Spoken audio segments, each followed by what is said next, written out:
Tributes continue to pour in tonight for former Prime Minister Brian Mulroney. Serving during the 80s and early 90s, Mulroney oversaw massive economic changes in Canada, including the negotiation of NAFTA and the implementation of the GST. But one of his biggest projects, convincing Quebeckers to endorse the Constitution, ended in failure and led to even greater division between the French and English. Matt Ingram joins us in studio now with more on Mulroney's life and legacy. Good evening, Matt. Good evening, Taz. The news of Brian Mulroney's death yesterday has brought a wave of remembrance and reflection on his legacy to our nation. A mixed legacy, according to some, marked by extraordinary successes on the international stage, but also some failures on the home front. He marked the history of this country, or the present of this country, and it is right that we all be reflecting on him and his family today and for many days to come. Prime Minister Justin Trudeau promising a, quote, right and fitting tribute to our nation's 18th Prime Minister. We're going to set out specific programs to get the country moving again, and together we're going to build the new kind of prosperity beginning in the early autumn of this year. Brian Mulroney swept to power in 1984, delivering the Progressive Conservatives the largest majority win in Canadian history.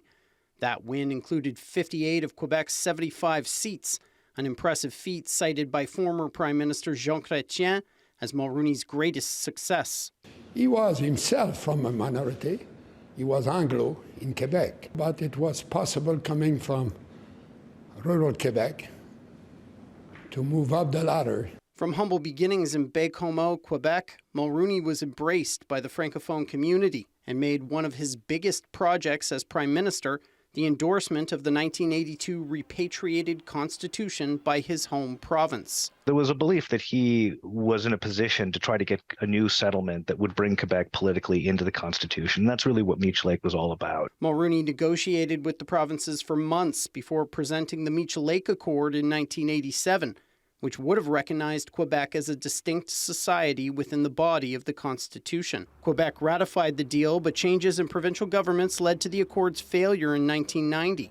A second attempt in 1992, the Charlottetown Accord, also failed. And that collapse actually did huge damage to Canadian federalism and Canada-Quebec relations. Canada ended up worse divided and more contentious at the end of Mulroney's time in office, and Quebec very shortly ran a referendum on separation. Before the Accords failed, Mulroney won a second majority government in 1988 after an election largely fought over free trade.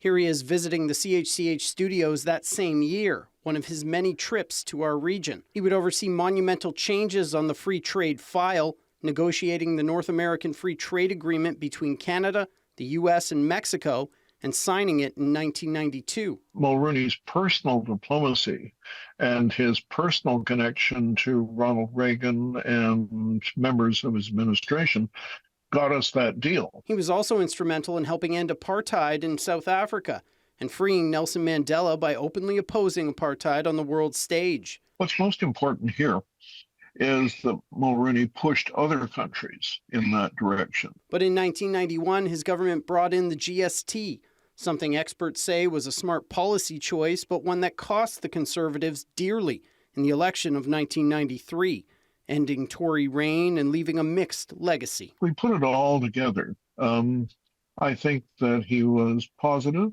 and effective. I think he'll be seen as a consequential politician and a very bold politician, but he's also a controversial politician, and I think people even today have got strong views on what they think of Brian Mulroney. Mulroney's family says he died in a Florida hospital after a fall at his home in Palm Beach at the age of 84. The federal government says a state funeral will be held later this month. The flag on the Peace Tower in Ottawa is flying at half-mast in his honor, and so are the flags at Burlington and Hamilton City Halls.